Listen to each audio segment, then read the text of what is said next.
Hello, Judith Glory, who is very honored and happy to be able to stream live today again and to follow up with our series on masterful coaching. We are in our week 5, guys. We're almost halfway through. And do you realize we've done like halfway? And I feel like really asking you, how are things going with your recording? How much progress with the recording? How are you doing?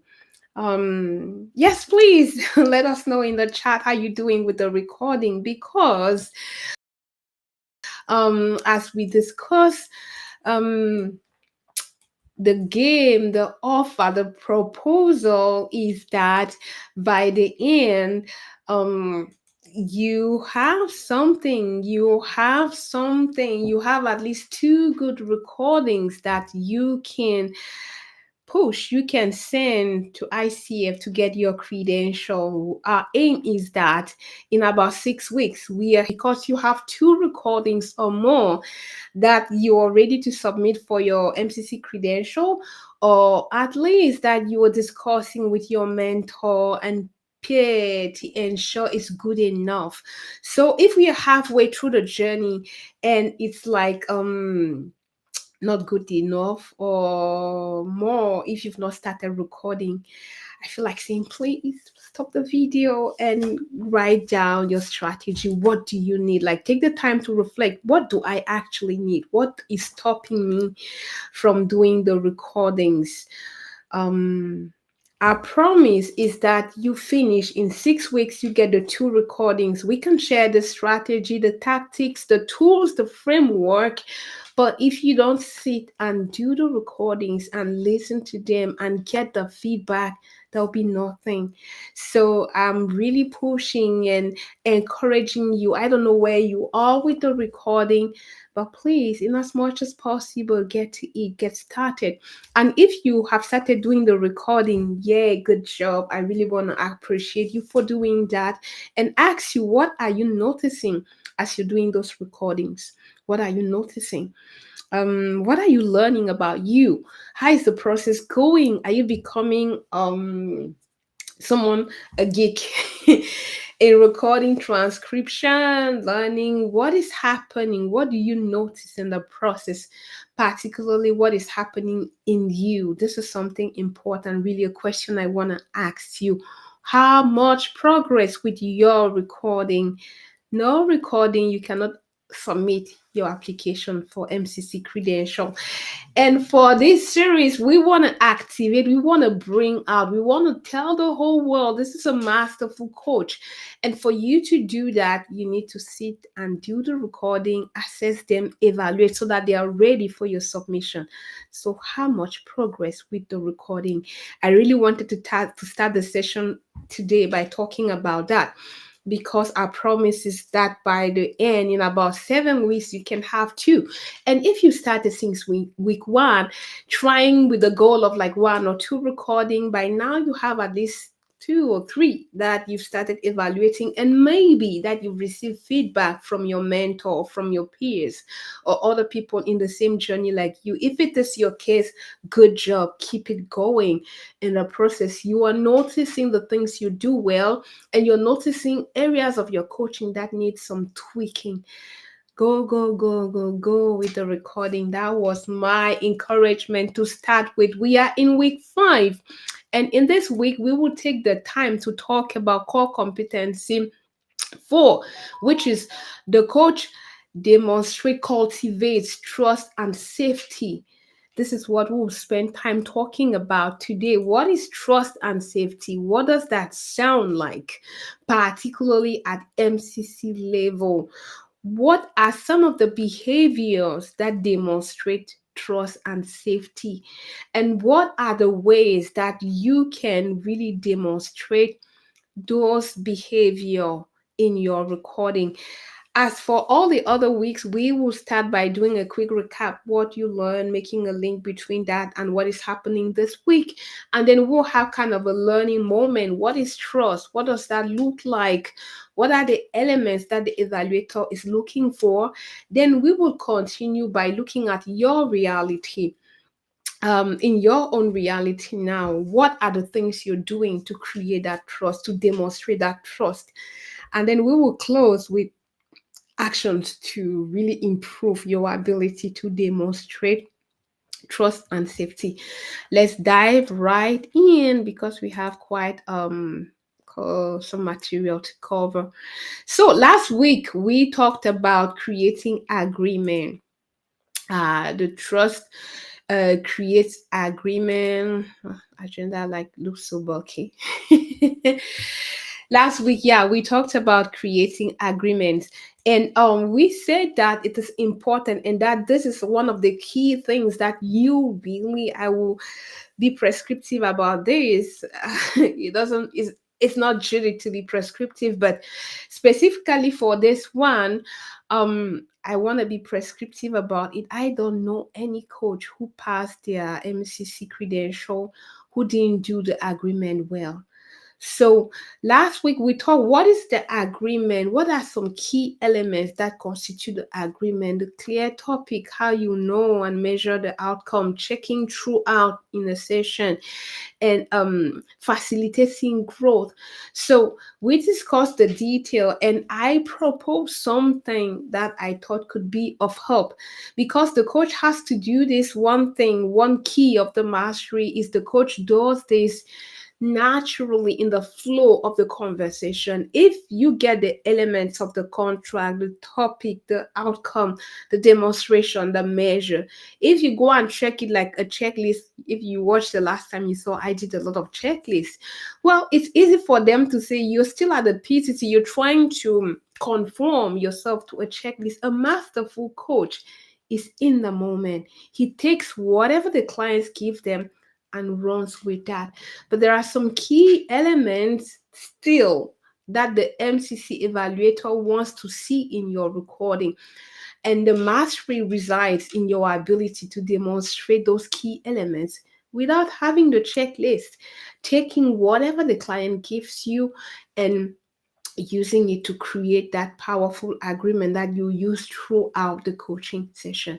And we talked about the fact that the key, when you listen, oh, I want need to be present, but there's still some key elements. How do I demonstrate the key elements? If that's the mindset, it will be so painful because you will be in the conversation, but thinking about the key elements you need to have. We talked about the importance of trusting yourself, the client, and the process. We talked about presence. Have you noticed how these competencies are interrelated? We are saying that to create great agreement without looking your checklist or the framework you're using to ensure you have all components, just being present and following the client. Present, which is core competency, we'll be talking about next week. Core competency 5, presence. We also talked about the importance of, you know, you're here and you trust yourself, you trust the client, you trust the process. Trust, which is what we are talking about today. 3, 4, 5 are linked. Yes. That's the beauty with the core competencies. So last week I proposed something that I thought was a great tool, Stalkers by Claire Pedrick. um we said that Stalker framework could help because it had all the elements of the contract, plus it gave the microphone. It created a context, a container, as she calls it, that makes the conversation easy to flow. It allows you to give the mic to the client because the way it is built, hey, you collaborate, you partner with the client to hear what they want. How will they know? How will you measure? And where do they want to start? How do they even want to do the work? So everything, the agenda, how you will know the destination, some elements to measure the progress, and where they want to start, it all comes from the client or the thinker.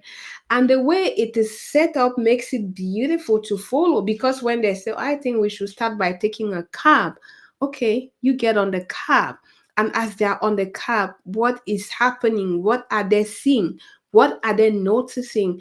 How are they feeling? What meaning with everything going on in the cab? And when they reach a point, whoa, what makes you say, what are you seeing here? What are you noticing? What are you understand? How far with the destination? Not there yet, maybe closer because the buildings, the tree, or whatever. And then you ask them again, so from where are we going? Have you noticed that you're part in this journey, but it is actually the client leading, saying, I want to go here, I want to take a cab, I'm seeing this happening, but we are not there yet. To get there, maybe we need to take a flight, a bus, a train. Oh, and while we are in the train, what are you seeing? Oh, what meaning with the nature? It's the client driven, and that's what will make you be a coach that's not doing leading coaching.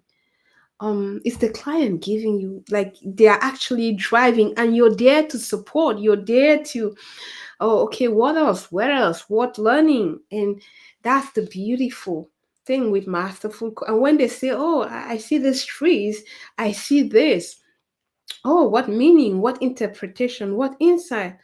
Oh, and they're learning things during the journey about them, about what they were preoccupied with, and they choose what they want to do with that meaning. Can we create an action? And since it is natural in the discussion, you don't have to wait till the end of the conversation to say, what did you? No, no, no. Oh, I'm seeing this on the tree as I'm on a cab, as I'm in the plane, I'm seeing this. Wow, what makes you notice that? What makes that important? What is coming up from you? What makes you, yeah, and what meaning to you? Hmm. Okay, that's the meaning. Wow, and you create space for them to talk, to make all the meaning they can make of what they've discovered. It is just so beautiful. I don't know how this illustration speaks to you, but this is mastery, guys. And have you noticed that in the process of in the cab, where are we, what next, what meaning, um the coach is not worried, hey, where are we, how much time, what's he doing? No, he trusts the client knows where they're going, the client knows best what the destination looks like, they know best what the trees, what the climate, whatever they see could mean to them. The client trusts the coach trusts the client. They also trust themselves that if a question, if a metaphor, if something needs to come up, it will emerge. And they trust the process. They engage, okay, the client said, I want to go to this place, and they follow, and they're just there to keep company and ensure the partner in the journey, the client, is getting what they need to continue the journey. You've heard me say they trust the client, they trust themselves, they trust the process. We are talking about trust. We are talking about trust, which is the core competency we're discussing today. So, what is actually trust? Maybe let's go back to slide. She just got carried away with the metaphor, but sometimes I feel like it speaks so clearly because it's like a core thing. It's not the client, the coach leading the client somewhere. The coach is walking like side by side. I just imagine kind of lovers going to take a walk, and you just did keeping company and helping the person to discover and enjoy the journey. So, what is trust? ICF says core competency for the coach cultivates. I really enjoy the verb they've selected, cultivates. It's like when you're cultivating flowers or plants, or if you've done any farming, you know that cultivate takes care. Um, so you are really intentional when we're talking cultivation. And the coach takes care, is intentional to create a safe and supportive space.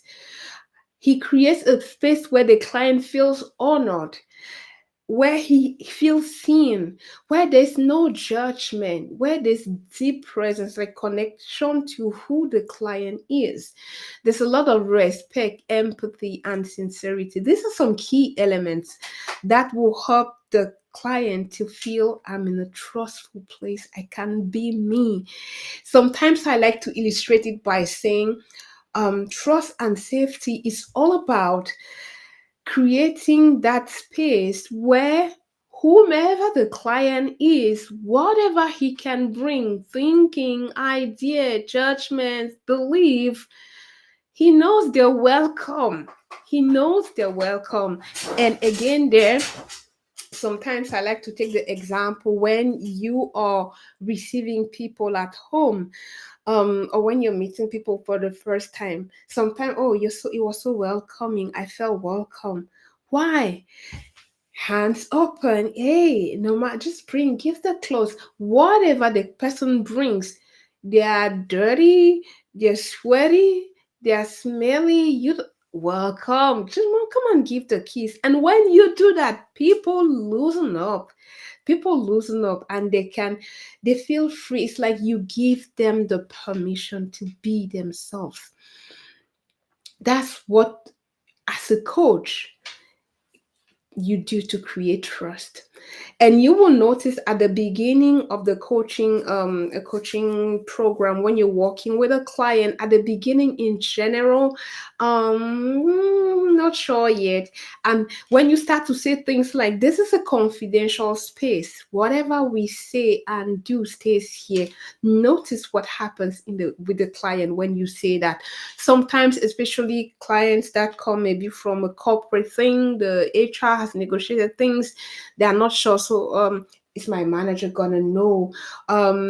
Is everything we're saying here, will you talk about it to my manager? But when you say no, completely confidential, just you and I know, sometimes you even hear the hey, people want to be free to be themselves. So things like, it's a confidential, it's safe, no judgment, nothing shared with no one. And you have that feeling, they start to feel I'm safe here. And when they, maybe there's hesitation, I could be George. Oh, actually, I didn't really prepare for the session today. When you ask what have you brought, or you ask a question and it's like, I don't know. Sometimes oh, I'm sorry, when trust is not there yet. Oh, I'm sorry. And how you respond to that will help to facilitate that trust or make them keep still tight. So all is well. Like, we don't need to. It's okay. You are human. It's fine. I'm so sorry. I didn't close my phone. Give me a minute. I'm just gonna put myself on silence. I thought I had done this before launching the live. I'm so sorry. And there's no one in the office who could do that for me. Yeah. So it is done. How you respond to that, by it's okay, we don't need to know, it's fine.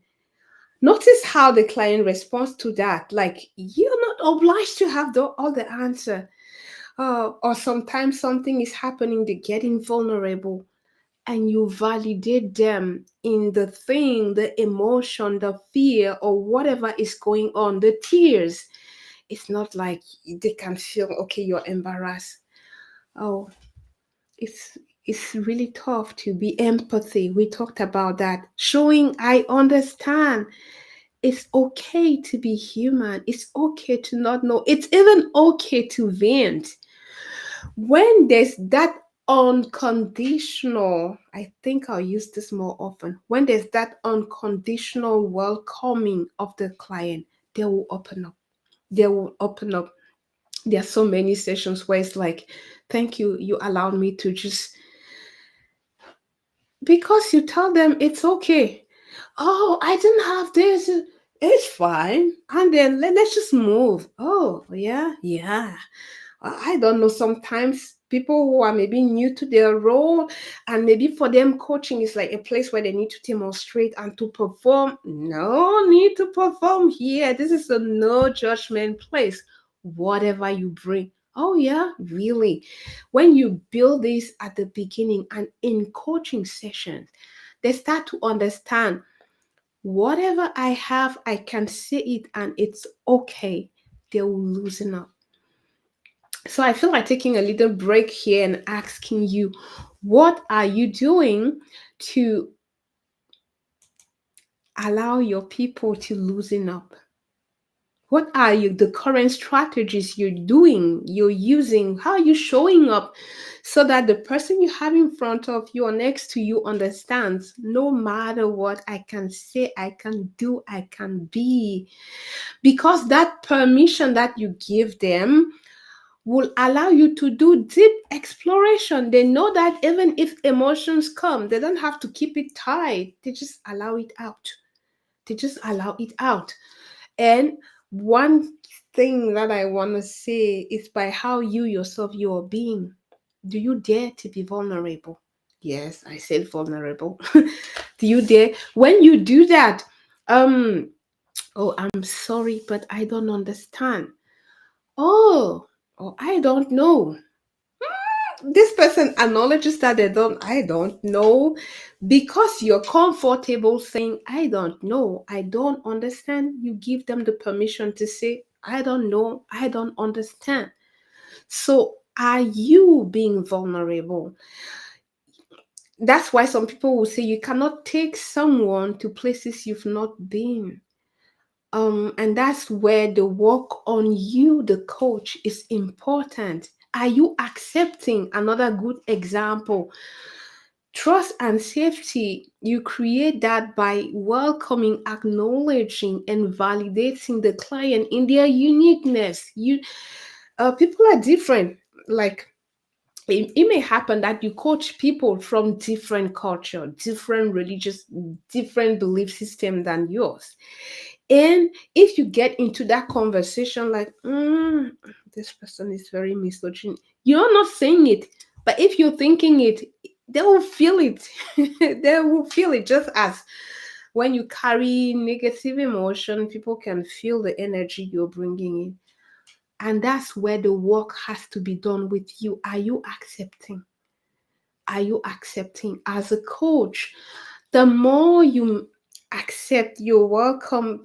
Everyone is whole, no matter their, I don't know, culture, religion, belief, or what. It's a beautiful human that has great qualities, and the space they have with you, the space you create for them, can allow them to see more this human, to see their patterns, to see how they function, and to see who they want to be, who they want to be, and helping them to go and fetch and bring out that beautiful human in them.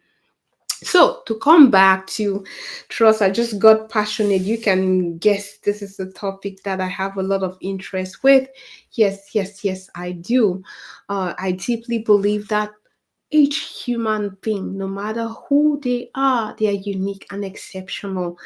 And knowing the specific golden things they have, they can dig from who they are and bring that. And bringing up their best makes a difference in their world, in our world. And as coaches, allowing them to see the beautiful people they are and living up to that beautiful human they are, it's such a gift. It's such a gift. If we come back to ICF and the elements that they will use to judge, to measure, I don't like the verb judge a lot, to measure your ability to cultivate trust and safety. How does that show in the various at the various level? ACC, well, trust is judged based on your ability to create rapport and to listen actively to the client. At PCC, well, you see behaviors like acknowledging the client, celebrating them, um, really honoring who they are, respecting who they are. At MCC, a trademark for that is really the deep partnership, and like we are in this together and honoring, as I was describing a couple minutes ago, who the client is.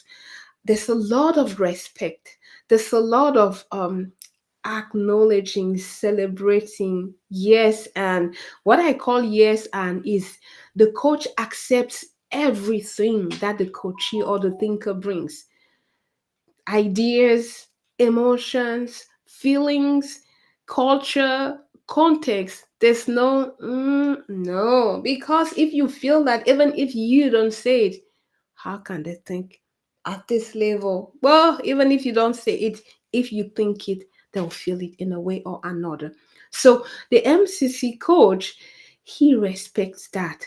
And when someone brings something from a different context, he doesn't try to move the client from that, say, system or cultural context to bring to his own system. No, he goes, the masterful coach goes with the client in that context. An example to help understand this is for let's imagine you're coaching someone in whose culture command control or is still kind of misogynistic. Um, and you're coaching them, and you can hear in the way they talk, in their approach, that okay, it's command control, that is the rule here. You may try to bring, which is, have you seen, try to bring is active, you're leading the coaching. And we say the masterful coach, he doesn't lead, he follows, like he adapts, he responds. It's not even your job to try to change the client. No, the masterful coach goes, follows the client in this system, in this culture, and in this context where command and control is the way to go. What meaning? Who do you want to be, depending on the topic on the table? So one way that will really cultivate trust is that even if the party brings something you're not familiar, is different from yours, you adapt and you follow, you work with them in their system. That's mastery. Respect, empathy, authenticity, vulnerability are some key elements that will help you really demonstrate that trust. One quick word that I like, a sentence rather, that I like to use to illustrate that is, you demonstrate trust by creating an environment, a space where at all times, the client feels like he is welcome. He, everything he brings to the table is accepted. Everything. I gave the image: sweaty, smelly, dirty, whatever. Welcome. Let's do something. Come in. And that's, you do that by trusting, accepting, acknowledging, validating whatever they bring to the table. The next thing I want to talk about is to show exactly how trust sounds, PCC and MCC. This is particularly for you, MEK. You asked for it. So I hope it's useful, those slides that I'm adding for you. And one key difference is like the profound respect is something really deep. It's embodied even at the deeper level, because the MCC coach, he respects, he honors.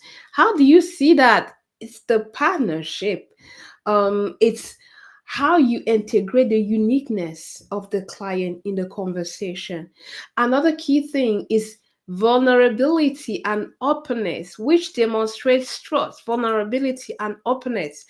I said something like, being able to tell the client, I don't know, I'm not comfortable, not sure.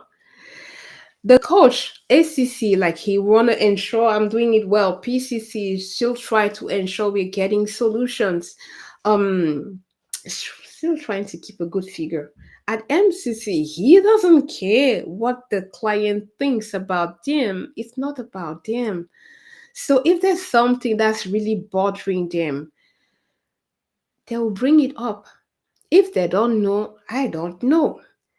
And have you noticed, like, if you're comfortable telling the client, I don't know, hey, so I don't know, it's a valid answer. They will also tell you regarding this thing, I don't know. You open the door, vulnerability and openness. And one example sometimes that I like to say to illustrate this is the fact that, um, Let's say you're in a coaching session, you've been talking, it's 30 minutes coaching session, and 10 minutes they've been saying a lot of things, but the clear thing they want to achieve through the coaching, you don't know yet. The courage to say, really, may I give an observation? You ask the permission. We say the coach is not leading, the client is leading. May I make an observation? Yeah, I'm really feeling, I'm worried. You're authentic. What is going on? I'm really puzzled inside here because I really don't know yet what we are going for in the coaching session. You being authentic, or I don't know, I don't see, saying what is going on, being real to say, there's some kind of frustration, there's some kind of anger, there's some kind of, as you are authentic with what is going on with you, with what you're noticing, you also give the permission to the client to do the same.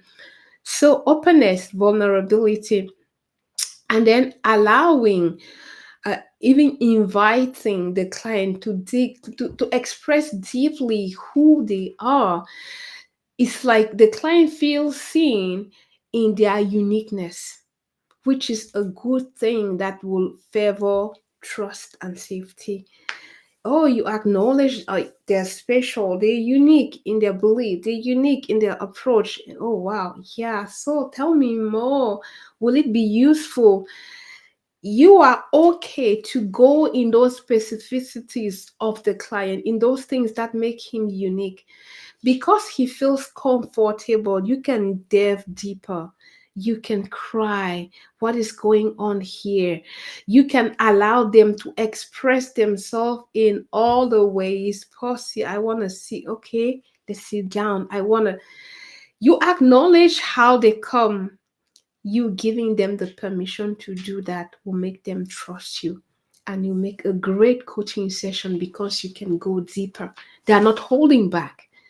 Trust will allow the client to fully open, just as in organization, when there's trust and safety, they can create great things. Why? Because when you feel the real me can express and be okay, you say things, you think, you innovate, you dare to be courageous, you dare to challenge things, you dare to express yourself fully. And as a consequence, the team operates at full team, full steam. It's the same thing with coaching. By you being willing to be real, saying, expressing, challenging, courageously saying whatever with all the respect will allow the client to do the same. Judith, I don't know, to vent. This is not going nowhere. And you will have a real but rich conversation that will be so beneficial to the client. So, how do you see that in a coaching session? What does that sound like? These are elements. These are behavior. How does that sound in a recording? Well, deep and reflective listening. This interruption. This is a big one. There are no interruption. You make space. As I have a friend who, when we were in this journey to get our MCC together, she was like, "Whew, seems like this thing is just silence, Judith." So far in the journey, I feel like, because when I bring my calls to my mentor, she's like, silence. So it's like MCC is silence, space. Yes, a trace, a mark, one of the signs of mastery is that you see space in the conversation. Space will allow the thinker or the client to process, to reflect. Space is a mark of trust. You trust the client. You trust that whatever needs to happen will happen. Yeah. And this is something I had to work to zip my mouth. I had to work to grow in this area because if you've worked closely with me, you know that problem solving is one of my superpower. Some people call me, oh, she's a computer of ideas. She always has something to say. Yeah, but not needed in well, I feel embarrassed to say not needed in the coaching conversation because we bring everything we are in the conversation. But the coaching space is the space for the client, the solutions, the ideas of the client. Like he is the one to shine. And even if you have a lot of ideas, yeah, maybe ask the permission and as less as possible if we start talking mastery, because mastery is your ability to create that environment so that the client will come up with his own solution, will hear, notice, observe how he functions, will learn and observe what matters to him. Have you noticed there's a lot of him? It's about the client. It's about the client. And this is also why it is so beautiful to listen to your recording, because just after this call, if you have some recording, listen to them and notice space, silence. How much of that are you doing in your recording? To be completely honest, um when you are in the mindset that, oh, coaching session, I want to provide value, I want to provide value, but if in your I want to provide value I comes from me, you are in trouble. I want to provide value by creating the space so that the client find a solution, their meaning, their learning, their when the mindset is I need to provide value, which was my case when I started preparing for this, um, I will do what I call today polluting the canal. I have ideas. Yeah, I will allow the client. I was not interrupting. No, but while he's talking, I also have this good idea that's emerged. I can't wait for him to finish to speak. Did you hear what I say? I can't wait. It's like, yeah, go through. And I have this. It's not about you.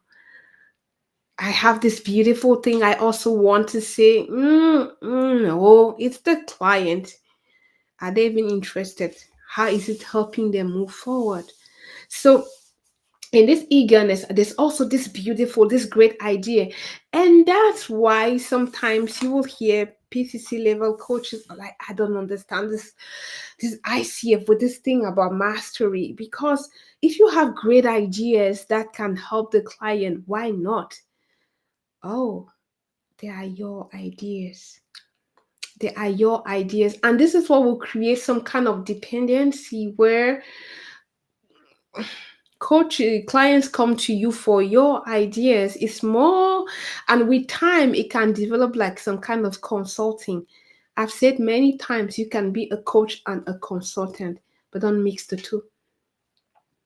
When you're doing coaching, you're creating the space for them to a space of co-creation so that something comes, and more like allow them to be, you allow them to realize they are brilliant, they have ideas, oh, and that they're great, and that this is important to them, and that this is how they function, and that these are the key things that matter to them. You're creating this beautiful space where they learn where they become aware about what matters to them, what is good to them, and what they want to do about that. But if you come with, yeah, this idea, he said, and he created this, yeah, but sometimes the idea is generated while you're thinking about it, he has moved forward, he has gone, he's somewhere else. Because you're still in your idea that you can't wait to share, you've lost them. Missed opportunity. You've lost them. You are not present. Um, and that's why as you trust the process, you let go like your desire to shine, to bring your idea, to show, provide value at MCC level. You have nothing to show. You have nothing to show. You just have to create that space for them to show whatever they want to show, to discover what they want to discover. It's not really about you. So, how does it sound? Space to when a call is really spacious, where you can see it's like the coach is almost in the background. You don't hear them. They allow the thinker to think, to process, to go through their reflection, and they are not eager to step in to ask the next question. No. When the space is created like that, it's kind of a space of reflection. They reflect, they get idea, and it builds. You can see the progress if you listen. If you're not eager to demonstrate, I can answer, I can see this. You can see the progress. So that's one thing. Their ability to the ability of the coach to really allow deep reflective listening. And another key thing I wanted to add here was the fact that the exploration is led by the client. Yeah, silence, we just talked about that. Client led exploration, I want to elaborate more on that because um well, I just talked about that. It's not like the coach leading, okay, let's go now, and then, okay, what do you think about this? If it's like you leading the conversation, he will wait for you to give the direction. Where else? What else? What's the next place? But when it's the client leading the exploration, I think in the illustration I took at the beginning, Judith, I want to go to this place. Yeah. What makes that place important? What do you hope to get there? What do you think we need to do to get there? What way shall we take? What transportation? How will we know we have arrived there? Where do we start? Have you noticed these are elements of the stalkers that we talked about last week? And as the clients start to talk, yeah, I think let's take a cab. Okay. So you're in the cab, and I'm in the cab. This is what I'm seeing. What is going on? How are you feeling? What are you noticing? Any learning? Seems like the way could be far. Any meaning for you? Yeah, I thought it would be, or I think I should be, or I could feel your, they are talking. They are describing what they see. They are processing the journey, and they are learning things, and from the learning they are crafting actions if they want to do something different, if they want to build system to crystallize anything that they've discovered.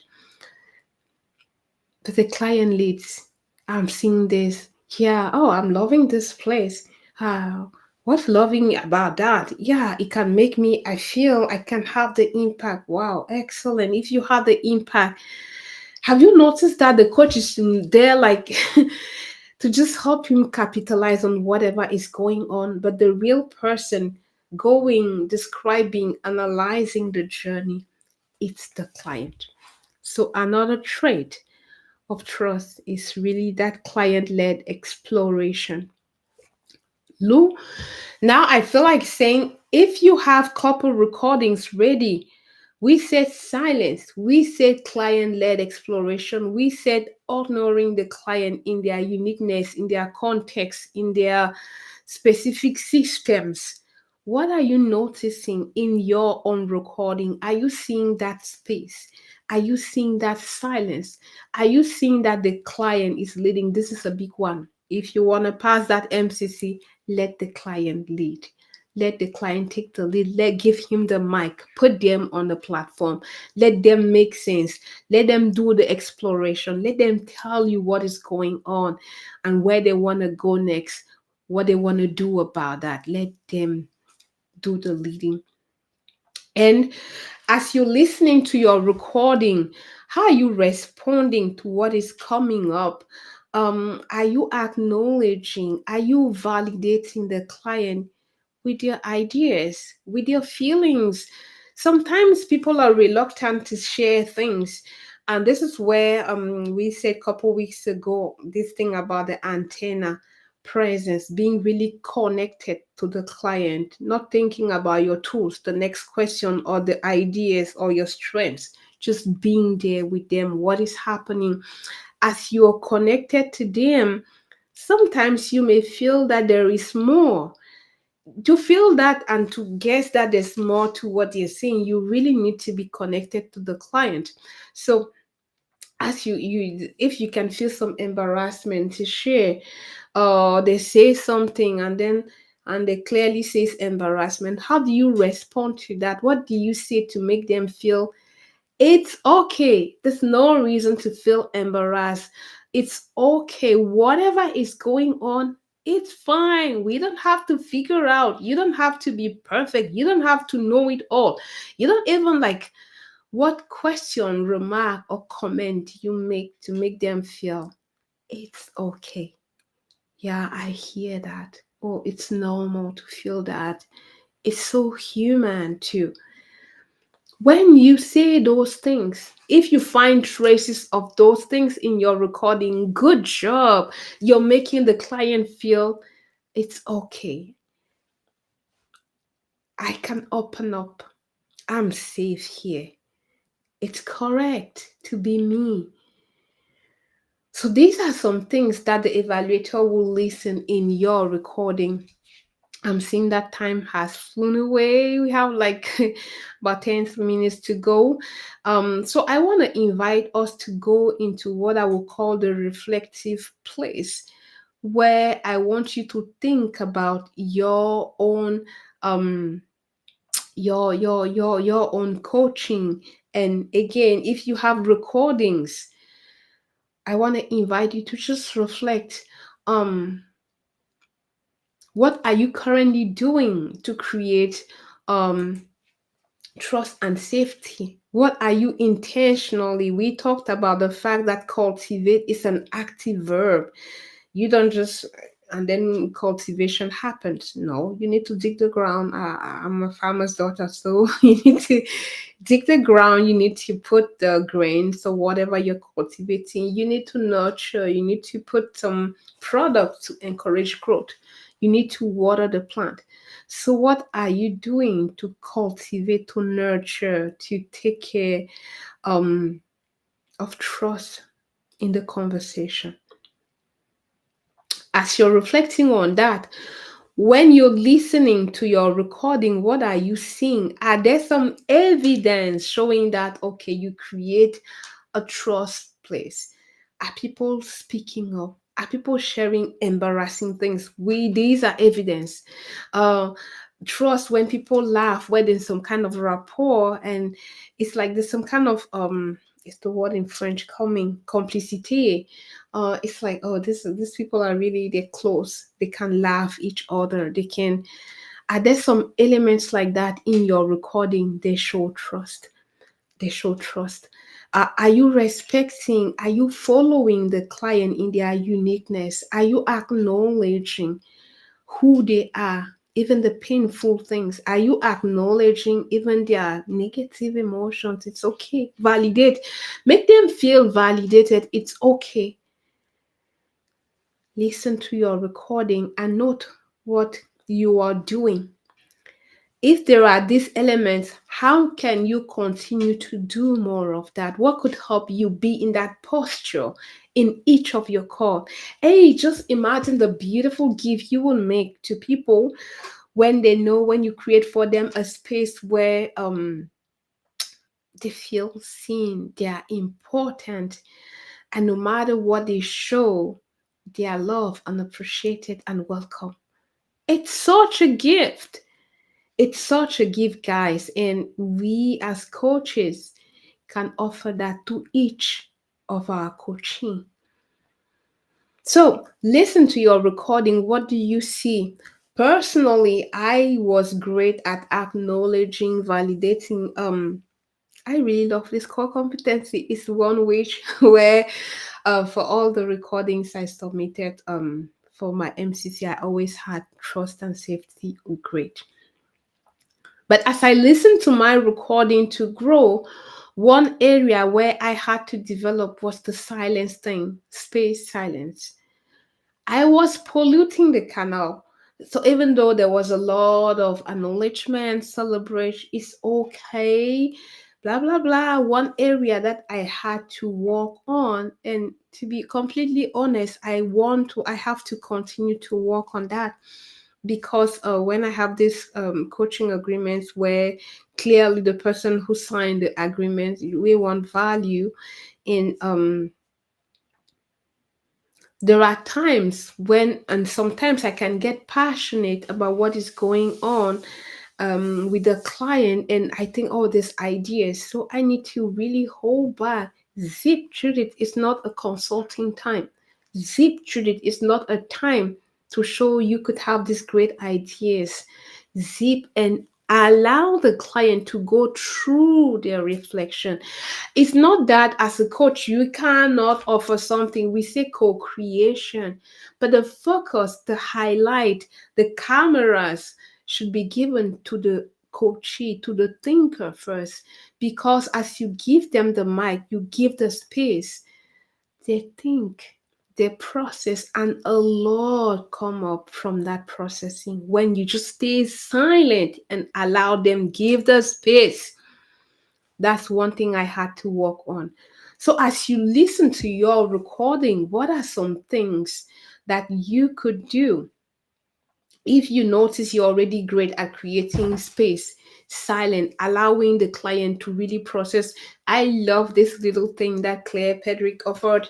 Like, before you want to ask the question, give yourself a little 30 seconds again. Maybe within that 30 seconds, the client will ask something, giving you all some things. Another thing that she offered was like, when there's huge silence, make this decision that you will not be the one to break the silence.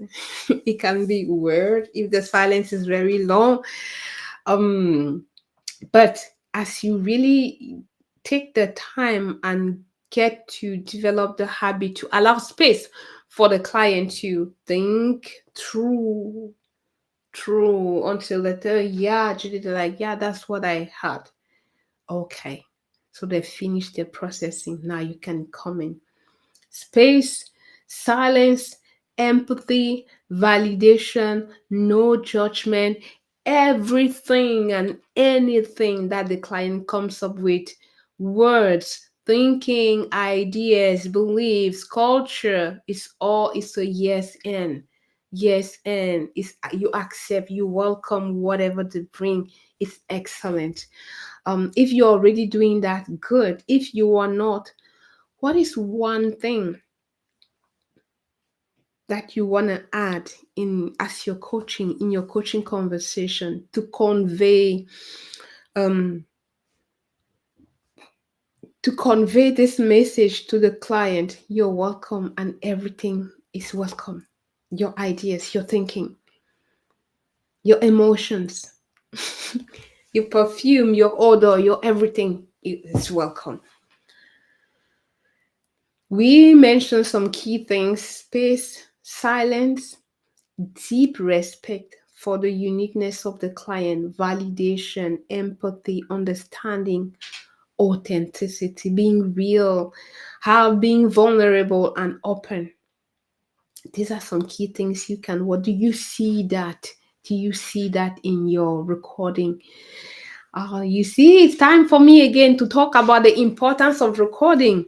I'm saying, listen, see that in your recording. I will insist again, in your recording, not the package of recording that you've purchased to learn from. If you listen to those, listen and notice what the coaches do in those recordings to create that space, to demonstrate that trust. You know by now, because I've said it almost in each session, that your assessment is the timestamp, the time code, the evidence. It's your assessment. The evidence is your assessment. So if you think in your heart, well, I think I was trustful, I think I was present, as I did. No, I don't understand why they say I wasn't present. I was present, I was there. But looking at the recording, there were not a lot of evidence of presence. Judith was talking too much. Judith had a lot of ideas she wanted to push on the client, not getting silence to hear or building on what they say, or picking up on emotions, picking up on what the client is not saying, but that is showing in how they're behaving. So, what evidence are you having in your recording that show trust and safety? Do you see silence? Do you see space? Do you see vulnerability? Do you see respect of identity? Do you see validating? Do you see empathy? Do you see understanding? Do you see celebration of the others? These are some things you can listen for in your recording. Just a couple more minutes to go, and I want to announce what is coming up next week. Next week, we'll be talking about presence. Have you seen how beautifully these core competencies integrate each other? We will be talking about core competency 5, presence. What is presence? Um, what does that actually mean in the coaching conversation? How does that sound in a recording? Particularly, how can you demonstrate that in your recording that you're preparing for ICF submission? That's what is coming up next week. Before going, a quick reminder of the key actions for this week. 3 things I really want you to do. One, do the recording. Recording.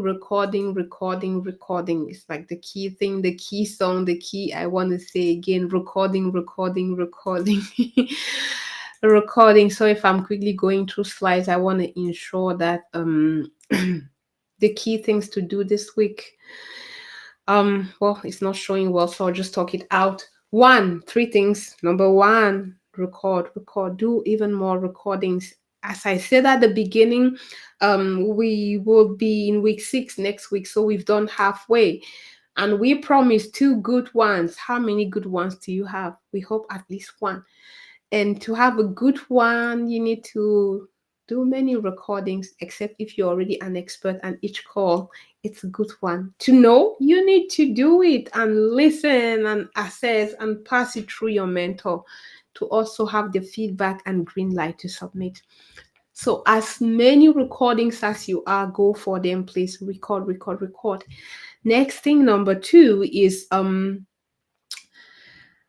as you do the recording, as you listen, what key elements of trust are you already embodying in the conversation? What evidence of trust do you have? It's simple like that, Judith. What evidence of trust do you see in your recording?